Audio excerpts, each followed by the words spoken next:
arguments. Yeah. I want to ask you, because you kind of inspired what our editorial was last week, which was about the hippies at Wall Street. Because I heard you on Hardball, and you said, when you were talking about the Occupy Wall Street crowd, you said, I think when college students are out there having sex on the lawn, people who admit they're just to be part of a good time, people who are taking drugs.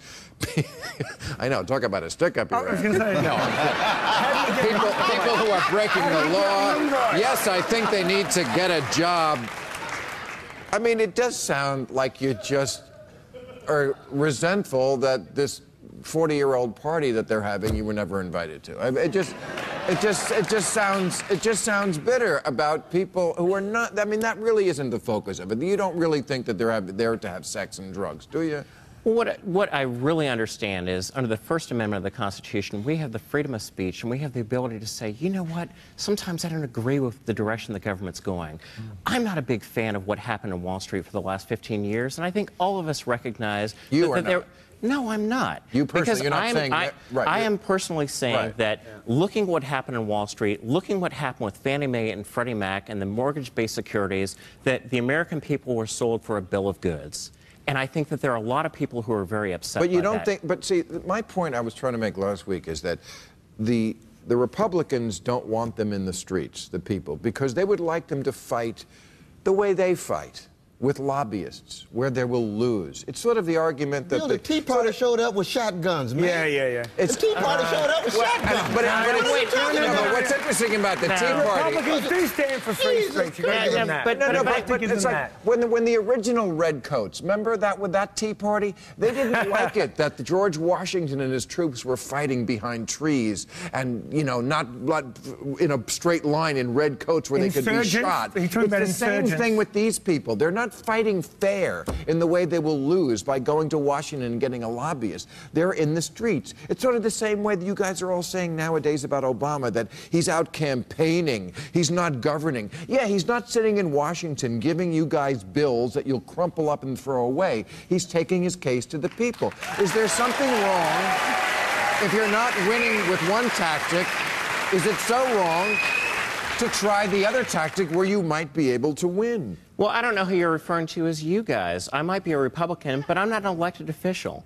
What I would say is President Obama went to the American people and said, you know what? I want the honor, I want the prestige, and I want the respect of being President of the United States. And if given that honor and that prestige and respect, I will hold the dignity of this office. He's not sitting in his office. He's flying around, he's campaigning, and he's saying, but Bill... Ron, all presidents do that, No, but all presidents do that, but he's saying, oh, well, Congress isn't acting, so I will. But you know what? We have a Constitution in this country, and we need to follow the law. We need to follow the rule of law, and President Obama... You don't even believe what you're saying, right? What rule is he violating? President Obama is saying, if Congress won't act, I will. Well, you know, he's saying we have a crumbling infrastructure in this country.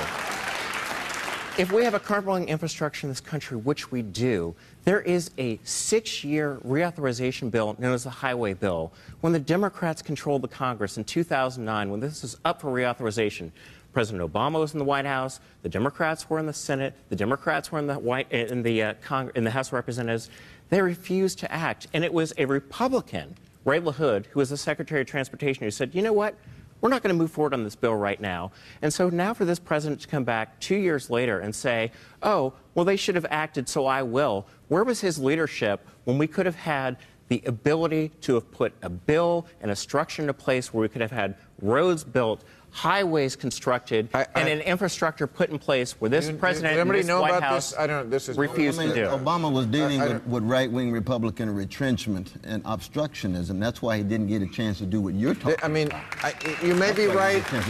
It sounds like one of those things that Republicans say on my show, because I don't know what it's about, and after the show I find out it's bullshit. I mean, it sounds I may be wrong, but the truth of the matter is, no, but here's the truth of the matter. The truth of the matter is, the Democrats control the White House, they control the House of Representatives, they control the Senate. There was a 6-year bill, but it's for roads and bridges and construction, and the White House Secretary of Transportation said, you know, we're not going to act on that now. So why are they waiting?